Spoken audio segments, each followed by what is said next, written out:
প্রতিটি সকালই একটা নতুন শুরু, নতুন কিছু বদল আনার সুযোগ, আর একটু নিজেকে ভালোবাসার সময়। জীবনে খুব বড় কিছু না করলেও ছোট ছোট কিছু অভ্যাস বদলালে জীবন ধীরে ধীরে সুন্দর হতে শুরু করে। আমি এখন বুঝেছি, নিজের জন্য সময় বের করাটা আত্মকেন্দ্রিকতা নয়, বরং সেটা নিজের প্রতি যত্ন আর সম্মান। আজও ঠিক সেইভাবে শুরু করলাম দিনটা, এক গ্লাস গরম জল আর লেবু দিয়ে, তারপর একটু ফিজিক্যাল এক্সারসাইজ।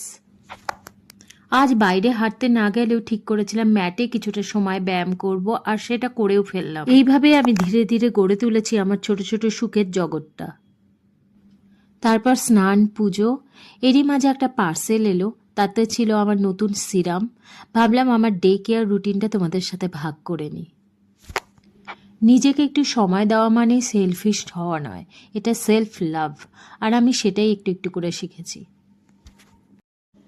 তো আমার নায়াসিনামাইড সিরামটি শেষ হয়ে গেছিল, এটাই এসেছে। এটা আমার ত্বকের টোন ইভেন করে, রোদে পুড়ে যাওয়ার দাগ হালকা করে, আর সবচেয়ে বড় কথা খুব লাইট আর কুইকলি অ্যাবজর্ব হয়। সিরামটা অ্যাপ্লাই করে আমি 1-2 মিনিট সময় দিই যাতে স্কিন সেটা ভালোভাবে সোক করতে পারে। তারপর আমি অ্যাপ্লাই করি স্নেল এসেন্স, এরপর আমি অ্যাপ্লাই করি ময়েশ্চারাইজার। সবশেষে যেটা আমি একদিনও মিস করি না সেটা হলো সানস্ক্রিন। রোদ থাক বা না থাক, সানস্ক্রিন যেন আমার স্কিনের বেস্ট ফ্রেন্ড। বাড়ির ভেতরেও আমি অ্যাপ্লাই করি, কারণ লাইট, স্ক্রিন, হিট এগুলোও স্কিন ড্যামেজ করতে পারে। এই রুটিনটা হয়তো খুব গ্ল্যামারাস না, কিন্তু কনসিস্টেন্সি এখানে আসল।